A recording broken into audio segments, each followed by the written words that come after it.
hay-adda samafalka ee jamciyatu raxma alkhayriya ayaa dharka ciidda u qaybisay carruurta agoonta ee ku jirta xarunta agoomaha ee urtaagan ee magaalada burco taasoo ay ugu tala gashay inay dhallaankaasi la farxaan carruuraha kale. madaxa xaruntan agoomaha marwo foosiye cabdulaahi jannaale ayaa ka mahad celisay deeqda la gaadhsiiyey, sidoo kalena u mahadnaqday ganacsatada gobolka togdheer oo si weyn uga qayb qaatay kaalmaynta carruurtaasi. sidoo kale waxaa ka hadlay goobta xubno ay ka mid ahaayeen guddoomiyaha hay-adda kaalmaysay carruurtaasi ee jamciyatu raxma alkhayriya sheekh maxamed ibraahim, nuuraddiin maxamed yuunis iyo isuduwaha agoomaha iyo baahiyaha gaarka ee somalilan khadra cumar xasan.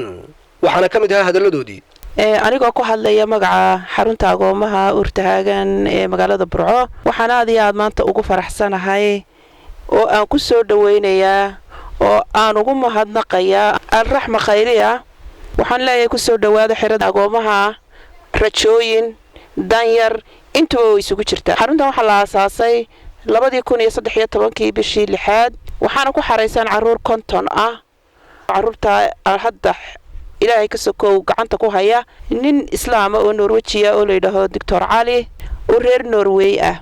aad masaajid yar naga caawisaan oo la isu soo wada ururay, la isu soo xalqaamo sida carruurtaasi ugu tukan lahayd oo ay diinta ugu xafidi lahayd.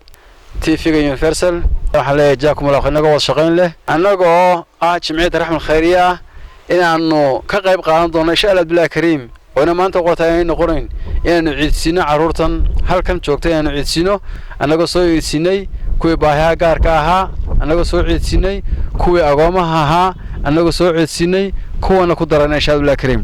ciyaara waan la ciidaynaa, waan garab taaganahay. waxaan baa ku dirayaa hadday noqoto dawladda, hadday noqoto shacabka, hadday noqoto tijaarta, hadday noqoto qof wal oo mixsanaba waxaan leeyahay ka soo qayb qaataan xarumaha agoomaha. waxaan leeyahay qof wal oo ajir doonaya halkan ha yimaado. ilaahay baa mahadle, allah raxmaanka baa mahadoo dhammi u sugnaatay. wuxuun baan anigu rabaa inaan farxadda la qaybsado carruurtan yaryar ee halkan maanta ku xaraysan. aynu sii dhigaynay oo keliya aynu ugu tegayno. nin walowba waxaan leeyahay qabrigaaga madow ilays yar ku sii xidho. dharka ciidda iyo sharaabka loo qaybinayay carruurtii loogu talagalay. xaruntan oo lagu xanaaneeyo carruur isugu jirta agoomo iyo danyar ayaa mid u baahan kaalmo dhaqaale taasoo ay ka sugayaan walaalahooda muxsiniinta. cali daahir maxamed boos, TV-ga caalamiga Universal, Burco.